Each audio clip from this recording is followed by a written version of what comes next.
It's about time we buy some cattle for this ranch.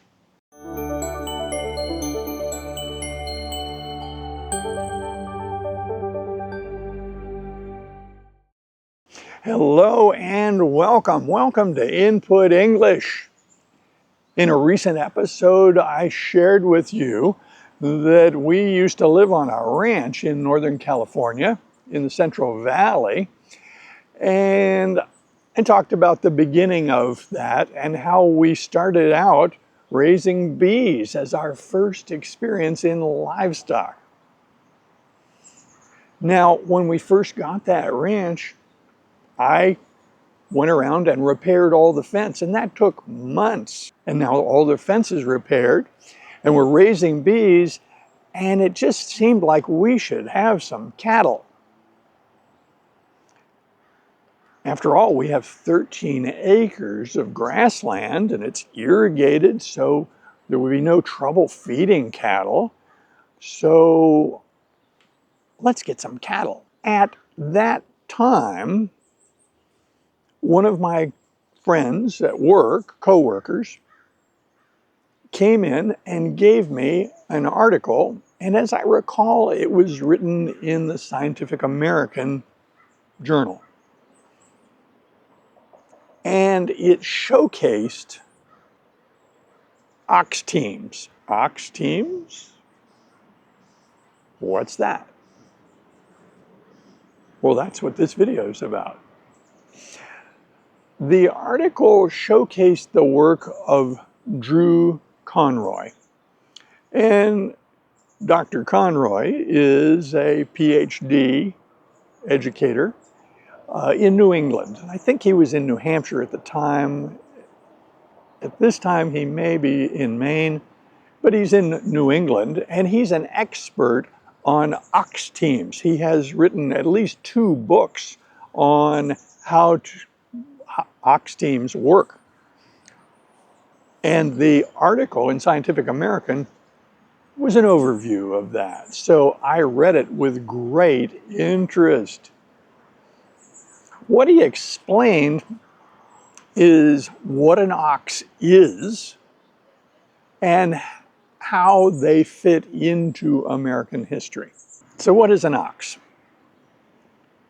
Well, we all know what a cow is, but a cow in American English, or a cow in English, suggests a female of the breed, and the male would be a bull.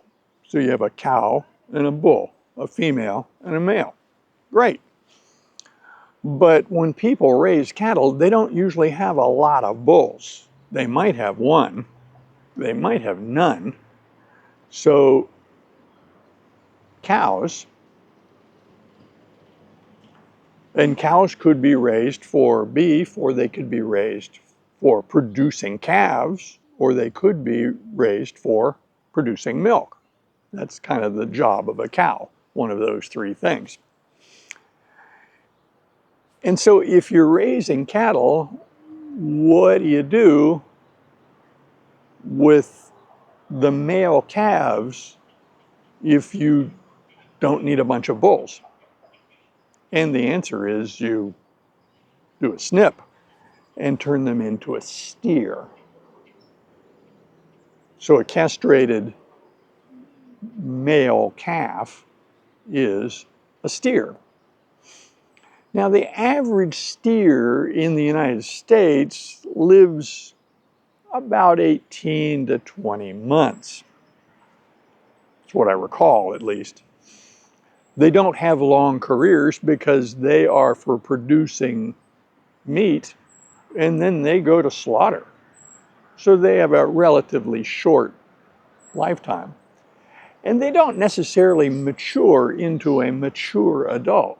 If you raise a steer and keep it beyond, say, 4 years, and it's a mature, older steer, then that is called an ox.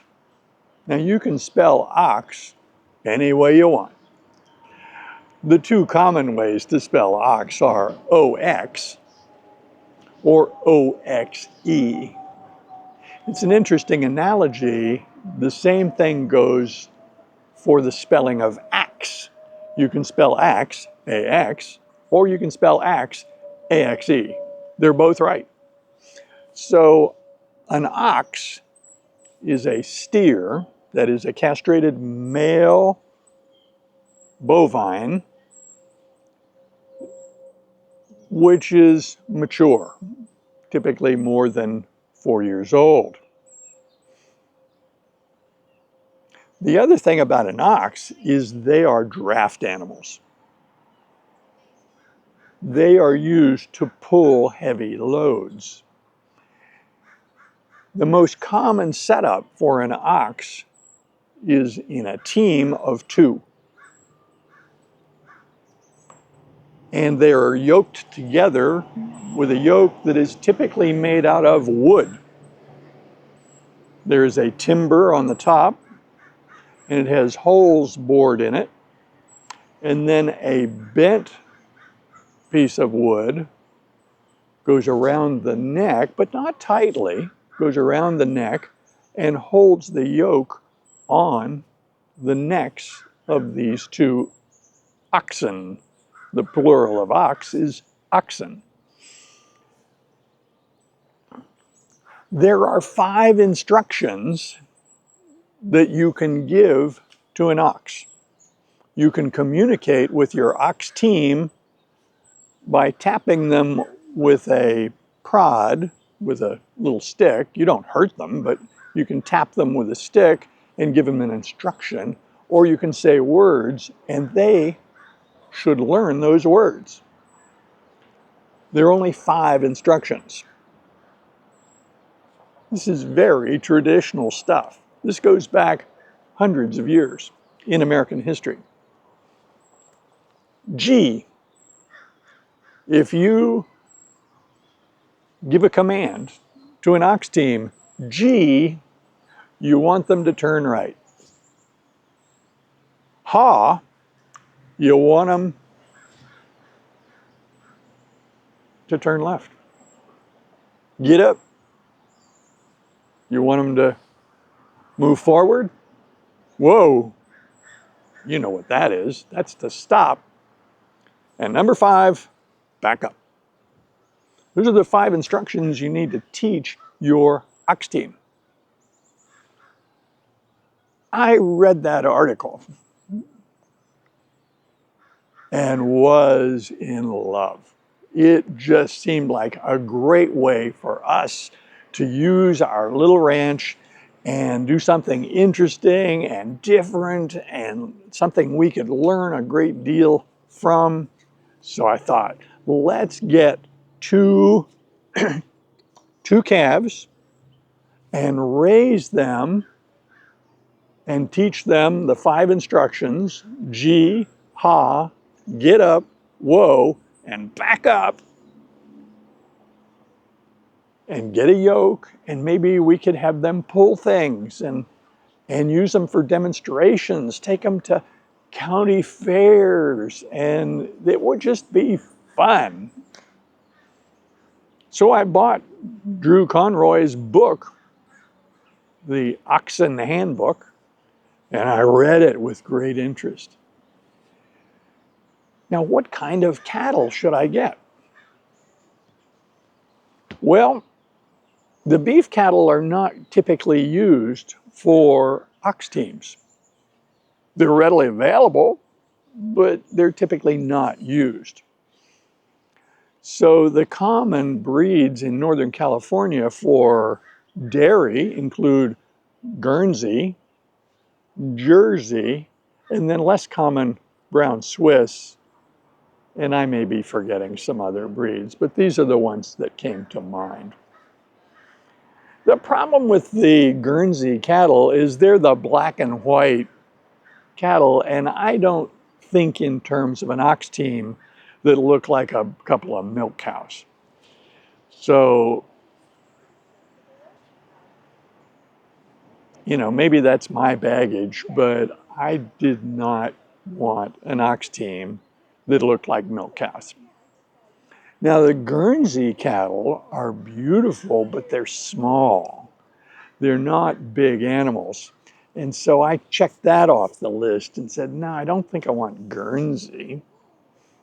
And so the next one on the list that I was aware of was brown Swiss. This was before the internet was nearly what it is now. So it's much easier to look into this stuff now. But I located a dairy farm about 100 miles to the north of us that raised brown Swiss dairy cattle. So I called them and I said, hey, I'm looking for a couple of drop calves, male calves, bull calves, because I'd like an ox team. The owner of the ranch was talking to me on the telephone. He said, oh, sure, happy to help you. So we made the arrangements. He notified me that he had 2 male calves that were available. The price was reasonable. But we didn't have a cattle trailer. I had an SUV, but I didn't have a trailer. So we drove 100 miles, and I had anticipated that these animals were not going to be continent. So I put a bunch of canvas in the back to protect the car, because my intent was to put the cattle, these calves, in the back of the SUV and drive them home. Well, we got up there and the farmer said, yeah, that'll work. And he was very clever. He, without harming them, tied their legs in a way that they couldn't walk so that they were controlled, and they were very docile. And he loaded them into the back of the SUV. I paid him, and we drove home. It was getting late, and we got kind of hungry. So we stopped at McDonald's and got a couple of burgers and continued driving home. As we talked and we were eating our dinner, we realized that we had 2 calves in the back and that we had beef on our breath. I'm not sure they were upset about that. We couldn't get them to tell us. But so we got them home, pulled them out of the back of the truck. I'm glad I had the canvas. That helped. I released them into a little corral area that we had,